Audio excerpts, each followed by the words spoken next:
Welcome to the Let's Love podcast. Listen to podcast episode 1 with your host, relationship coach, Lyndell Campbell. Co-host Super Producer Jess. Executive producer Miss Minnie of Little Women Atlanta. Comedian OD Odell. And Dale Lawrence, love and life coach and author of Soulties. So first time, right? You're excited? Y'all good? Yeah, let's clap it up, man. First time. Hey, we out here. So what we want to do is, again, this is going to be Let's Love. That's going to be the banner. That's what we're really going to, focus on, just going forward. But with that, I want you guys to introduce yourselves, let everybody know who you are. Okay, well, I am the Love and Life Coach, Dale Lawrence. Come on, Love and Life. Yeah. Yes. I am Miss Minnie. Miss Minnie, all right. Super Producer, No Stress Jess. No Stress Jess. Yes. Awesome black man. All right. Comedian, entrepreneur, OD Odell. OD Odell. Right. Well, we appreciate y'all coming here, and we want to kick this off. Oh, Right. I'm every nigga that you seen that has a bald head in every movie. No, I am Lyndell. That's me, and you'll get to know me as we dive into things of love, right? Yes. Our podcast is focused on all things dealing with love and the healing of ourselves, so then we can attain the true love that is meant for us in our lives. So, we're excited for everyone to go on this healing journey with us. Lyndell, our host, has been on his own personal healing journey this past, only 2 months now? So we're like 2 months into it feel like forever. Right. It feel like forever. 2 months into our healing journey. Boy. Lyndell, give us a little bit of background on why you decided to go on this journey.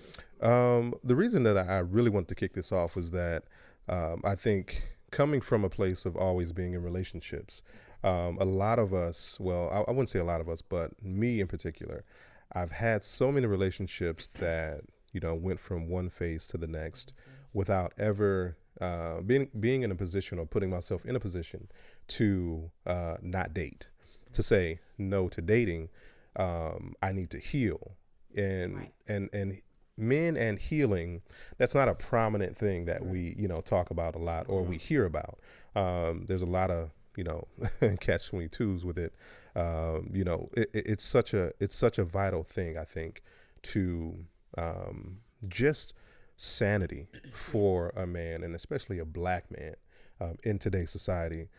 I think the reason that we break so many things is because we're walking trauma stories. And that's something, again, that we don't really get a chance to dive into. So this is something that I am completely passionate about, and I want to be able to pursue this so that men are able to come forward and people are able to come forward, with their own stories and with their own victories even, but especially men, because a lot of, I think now with, and we may touch on it, but, just with the Kobe passing, a lot of men are crying. Yeah. A lot of men are crying. And that's huge, because we don't even cry to our women. Right. We don't. We literally can hurt you, watch you cry, cuss, and do everything. We'd be like, what's wrong? You know what I'm saying? But with this Kobe passing, I think it unlocks something. And so this is such a, like I said, I think a timely thing to bring on out. Right. And that's why I decided to bring the Love and Life Coach in today, because I think part of your healing and your healing journey has to deal with your vow of celibacy. So I thought it would be really, really great. I know he hates it when I bring that up because, of course, it's something that he is not a fan of doing. But it is necessary in order for him to heal. So, like a prescription. Right. So, Dale, could you please talk to us a little bit about soul ties? Because I know that is extremely important when dealing with the healing process when it comes to celibacy. Well, first of all, King, I want to commend you, for this journey and doing this. It's the exact, passion that I had as a result of my background. Yeah. My background begins with toxic soul ties with my parents. I never knew my father. My father left before I was born. And my mother ended up remarrying a guy who was physically, emotionally abusive to both her and myself. And so that left me hating my mother, hating my father for not being there, hating my stepfather for causing the abuse. And that's the first soul tie, is the parental, the household. Yeah. And if it's dysfunctional, then it sets the tone. If you're a young man, how you feel about women, if you don't trust your mother, or you have something against your mother, and if you're a young woman and you don't have a father in the household or daddy issues, it affects how you see men. And that's what happened to me, man. Witness abuse for 10 years from the age of, he came into the house when I was 7. They got married when I was 10. So from 10 to 18, I was abused. And when I got kicked out of my mother's house, I ended up abusing all my girlfriends. You know what I'm saying? Yeah, man.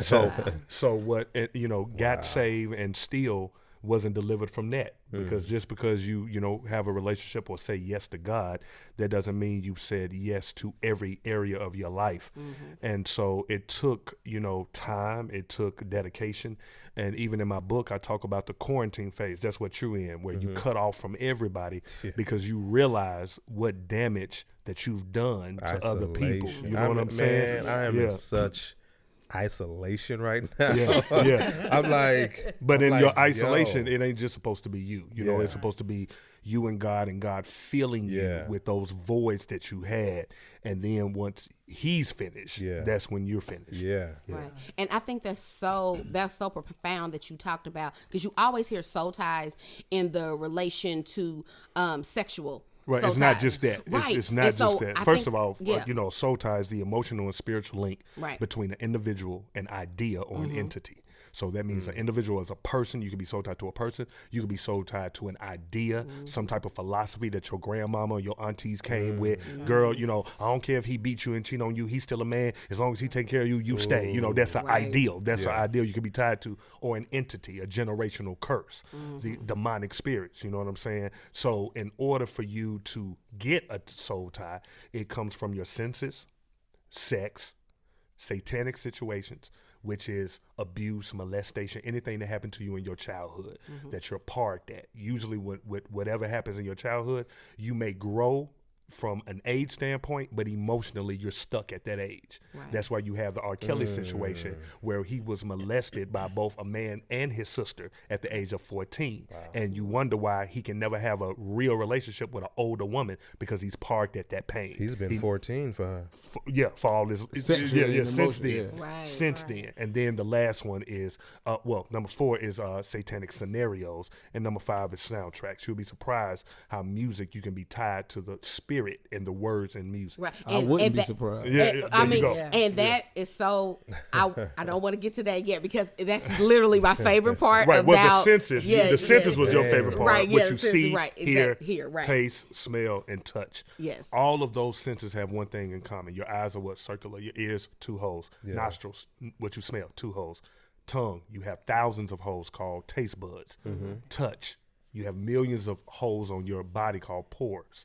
All of those have one thing in common. They're all portals.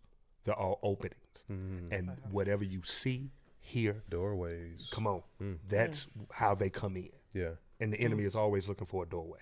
So when you so that takes me back to just thinking about myself. I'm always self-reflecting. I'm always thinking about how much I've broken. How many women I've broken. So going back as a teenager, losing my virginity at 14, and then I would say probably around 17, I was dating a 35-year-old, which probably I shouldn't have been doing.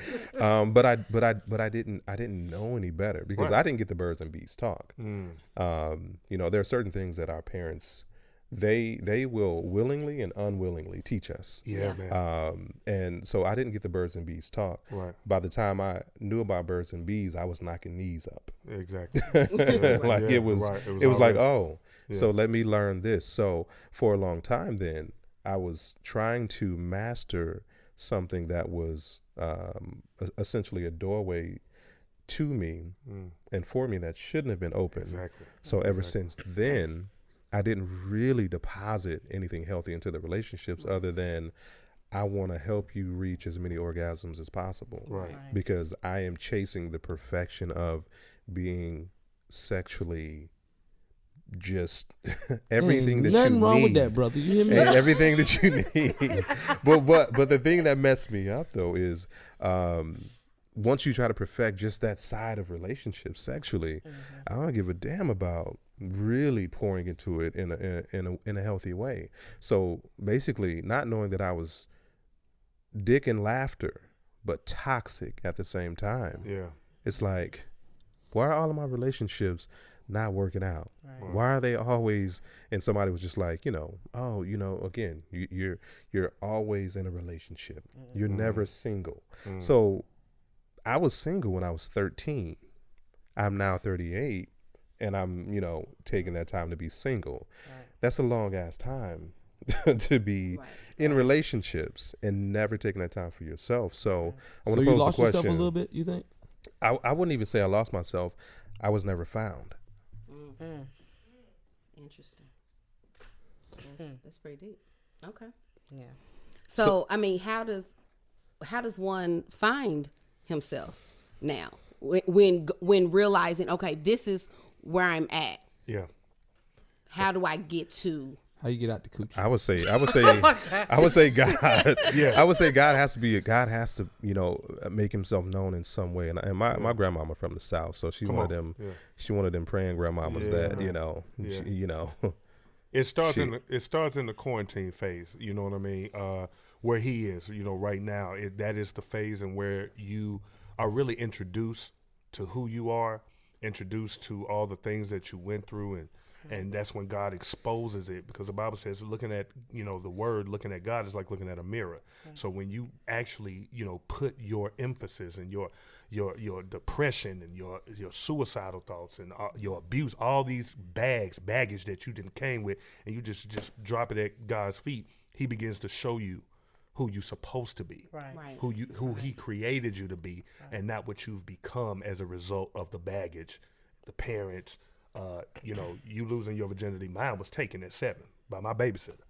You know what I'm saying? 13-year-old girl. So I didn't even have a choice before I even knew anything about sex. Now this entity, this spiritual soul tie is created. So now I'm hitting everything because now it's on me. Exactly. And I don't understand what it is. I'm 7 years old. I don't understand what that is. But then you demonize children and say, oh, he's mannish, he's this and that. No, I was molested. Right. I was raped, you know what I'm saying? And you're demonizing something that I had no control over. Right. I think people react different to it because you said yours was taken at 7. First time I had a sexual experience, I was like 5 or 6. Wow. But it was another 5 or 6 year old. We just feeling on body parts. I didn't even know how to feel on the coochie. I'm using the back of my hand. Like I wasn't doing nothing. Right. You know what I'm saying? But then when I was 11, I had got some fellatio trying to, you know what I'm saying? For my birthday. Okay. I didn't get it. Somebody got it for me. It was during the crack era. Don't ask me no questions. Yeah. Anyway, but that didn't really accelerate my sexual activity. I still didn't have sex for the first time. You didn't really understand. Nah, it kind of bagged me up. You know what I'm saying? Because it came at a time where what happened made me look at it weird. Then when I went to sex education, the first thing they did was show us a slideshow of diseases. Further scaring me. I remember that. Yeah. Sex ed. Yeah, when the first time you seen, really, that was the first time you really saw, like, because before you saw pictures of it, it was kind of explicit, edited. Oh yeah.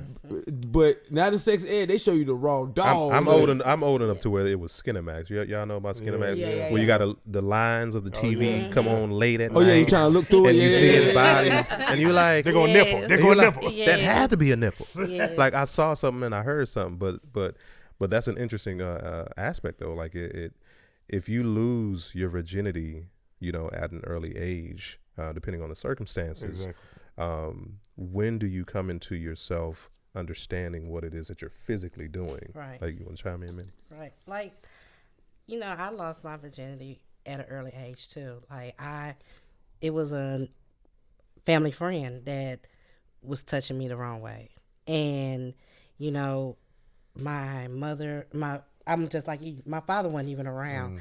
And, you know, I didn't know, you know, that was not right or whatever. And you know how the parents, they always say, what goes on in this house stays in this house. So, you know, I'm like, okay, that it's going to stay in the house. Oh, yeah. And so it stayed with me for like 30 years until I was able to discuss it with, you know, with my mother and my family. And then also with my father not being around, and it was just like my mother being a single parent, I was running, trying to find that father figure in a man.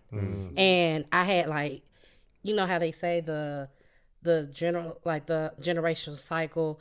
Like I watched my grandmother take care of a man. I watched my mother take care of a man. So when I got older to dating, I felt like, oh, I got to take care of this man. Of course. And then to one day, I had a, you know, relationship with my pastor.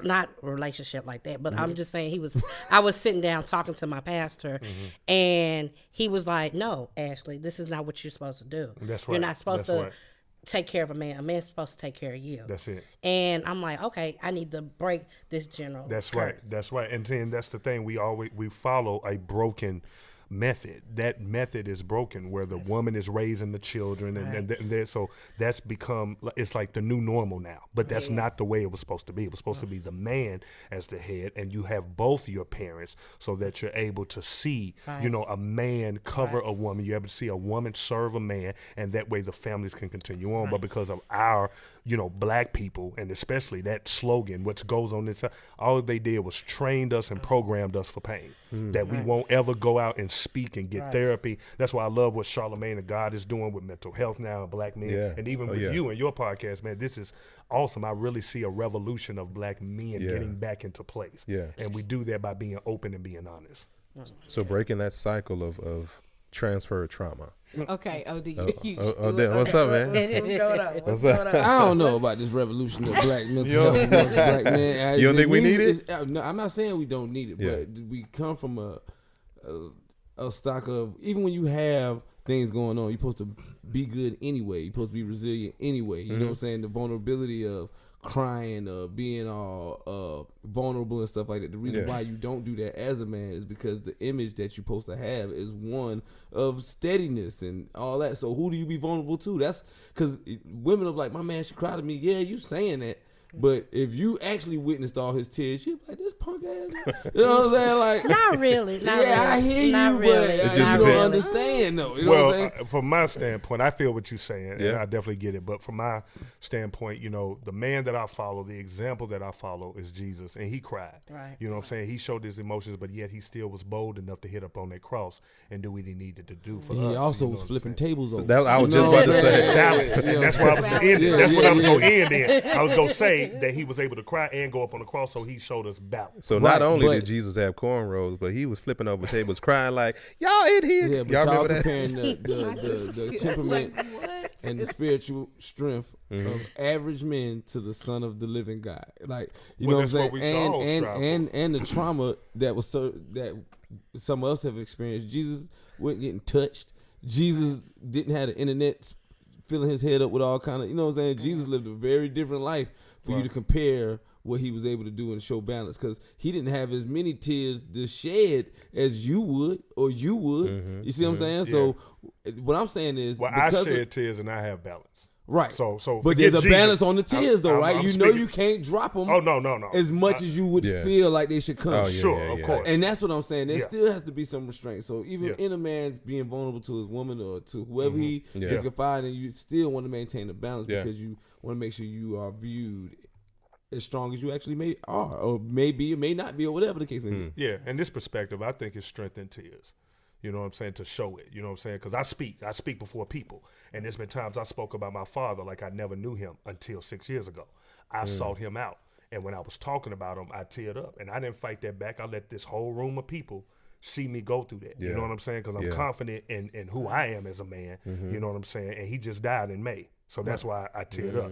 So there was an opportunity right there to show vulnerability to not only to the men that was in the crowd, but also the women as well. Yeah, I feel that. My father, I didn't know him like that, and he died, like 3 years ago? Didn't drop a tear. Right, because you didn't know him, right? Yeah, I mean, I knew him. You know what I'm saying? I Did knew you have him. a relationship? We had a relationship. It was strange, though. It was strange, He's a crack addicted. Yeah. So, but crying about it, I don't know. When I was younger, I just trained that crying. What is it really going to help? I have never seen nobody crying and be like, that helped me. Yeah. Really? I've never cried and be like, that felt good. So crying could be a purging. Yeah, exactly. Sort of thing. It's like, all right, I get it out. Now, if you're crying every day, you may need clinical assistance. You may need to see, somebody. So that brings me to a point then.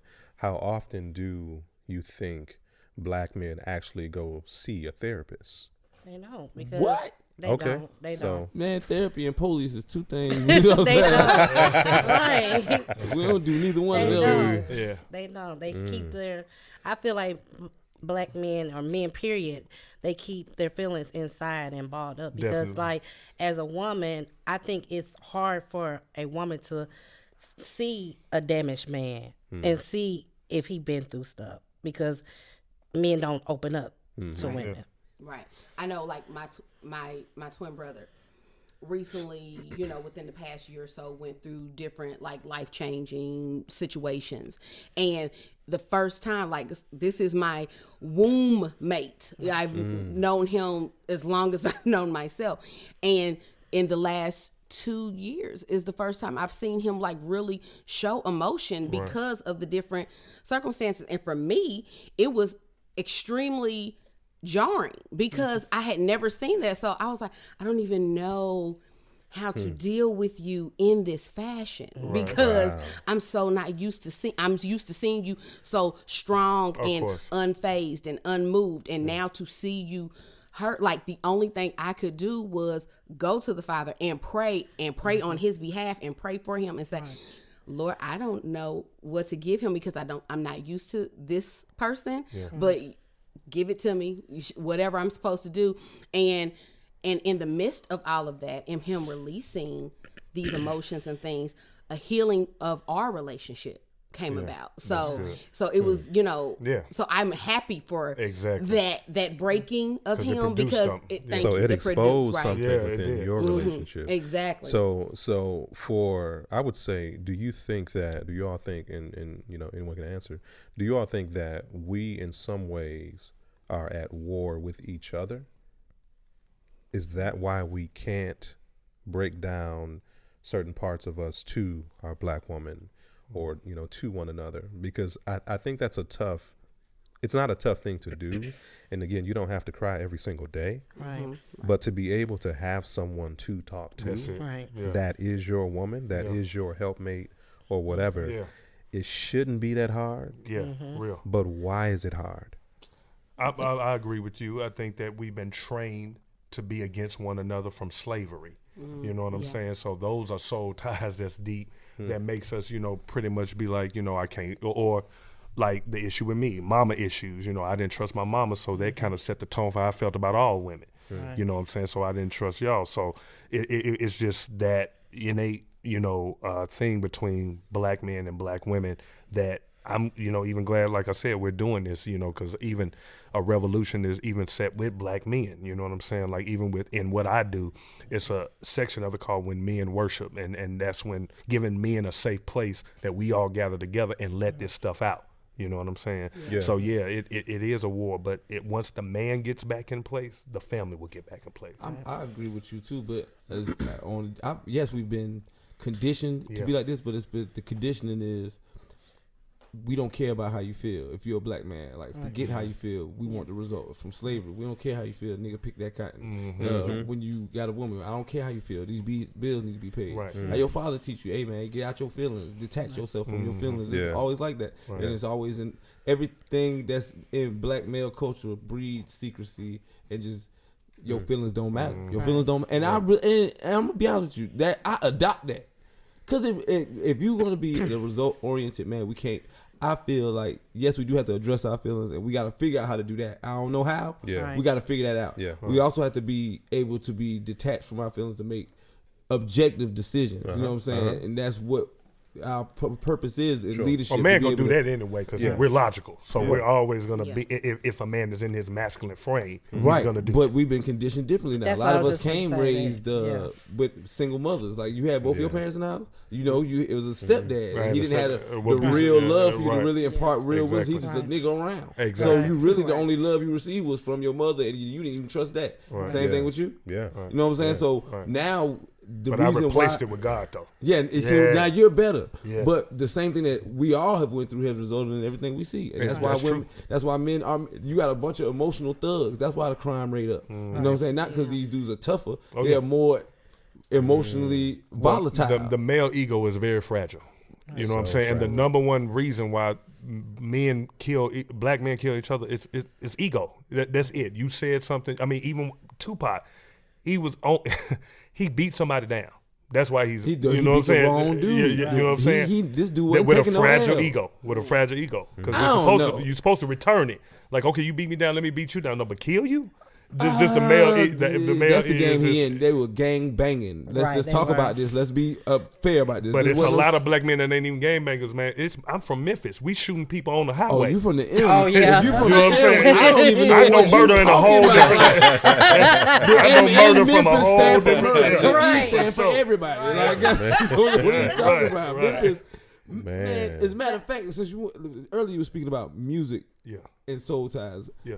let me tell you about Memphis, how strong Memphis is. When I was living in South Carolina, I was like, I'm gonna move from here. There's only two places I want to go, influenced by music, Atlanta and Memphis. I'm There you thinking go. they're the same size. Yeah.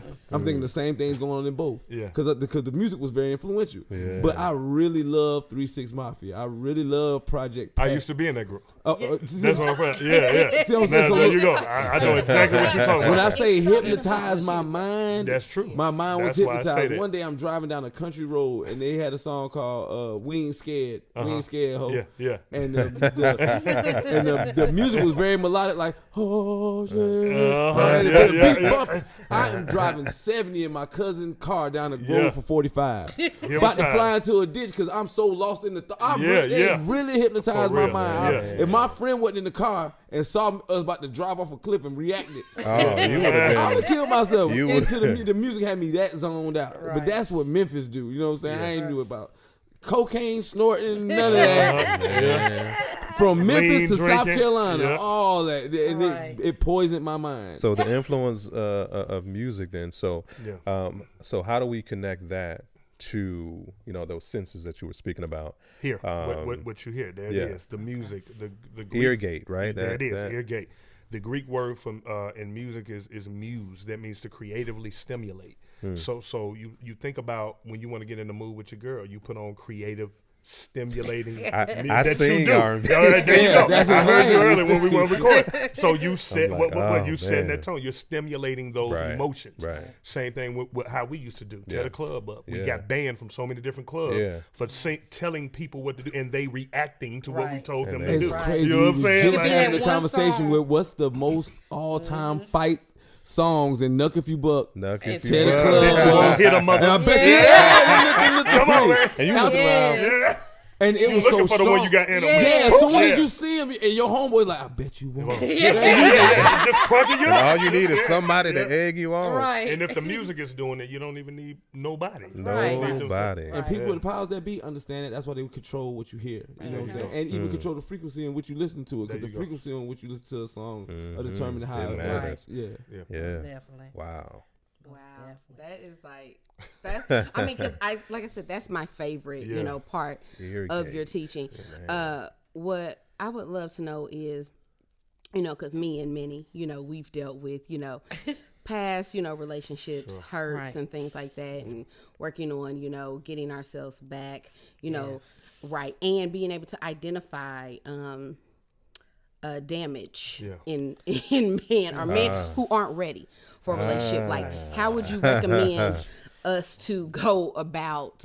I know they're like, yeah. How would you recommend The us? same way men would Yeah. look at women, the Bible says you judge a man by his fruit. And I think so often, even you all women, you know, you go in thinking you can fix a man. Like you see you fall in love with the potential instead of the person. Yeah. You know what I'm saying? And everybody got potential. Anybody can have potential. You know what I'm saying? A penny got potential. Yeah, come on, man. Exactly. But until that penny get 199 other ones and become $1, then you know it takes work. Right. It takes work. So I believe that don't rush it. Don't rush it. Write down what you want. Know what you want, and don't settle. You know, don't settle, and that causes for men to step up too. You know what I'm saying? You know, if you set you know a standard, you know, because men can only do what you all allow them to do. Yeah. Of course. You know what I'm saying? So that's what I say. I say set the standard and watch. Look at the fruit. Look at the fruit. You know, forget what he's saying. Look at what he's doing. You know, look at how he treats not only his family and friends, but I look at how you treat the waitress. I look at how you talk. Exactly. You know what I'm saying? Because you ain't gonna treat me no different from what you know what I'm saying. Let me ask you a question: do people in relationships try to get things that they aren't ready for? Like I have a cousin she wants a smart man, but I'm like, you ain't smart. You know what I'm saying? Like, what are you gonna do with this man but bore him? You know what I'm saying? Right, you want something, and that it's you're not. not. Like. Unevenly yoked. Unequally yoked. And that's crazy That to matters, even want that. Like who you say your cousin? Yeah, my cousin. Yeah, that's crazy. I ain't gonna say your name, Tish. Yeah. We're gonna mute that one. I don't tell nobody. That's not smart, nor is it intelligent to desire something from someone else that you don't even possess. Okay, but then devil advocate here. You always try to date somebody who kind of is strong when you lack. Yeah, so then you have that's where reciprocity come in. Yeah. Like, where And that's where the standards come in. Okay. Because if I'm a man with standard, then it don't care how much you want me to balance you. If that's not going to feed me as a man, you being dumb, then we don't even got nothing to talk about. I'm just trying to say, how do you know which philosophy to adopt? It's kind of like having equations and math problems. You got to know which theory to apply to this problem to get the correct answer. Yeah. But I mean, so for that situation then, with her wanting a smart man, is she also in with the mindset that she wants to learn? Yes. That I she think wants she's to subconscious that she's sub-intelligent. Yeah. I'm not. That's why she want the smartness. Like people, you kind of yearn for what you lack. Oh yeah. So without her saying, like I love she's women saying that cook. I'm old school. I love women that cook and clean. But we live in an era where it's like, you know, can you cook? Can you cook? Right. It's like I can buy the groceries and cook, but it's like, you know, it tastes better when somebody else makes it. Yeah. You've been tuned into the Let's Love podcast with your host, relationship coach, Lyndell Campbell. Follow him on Instagram at Let's Love by Lyndell. And co-host producer Jess. Follow her on Instagram at Jessa the Truth.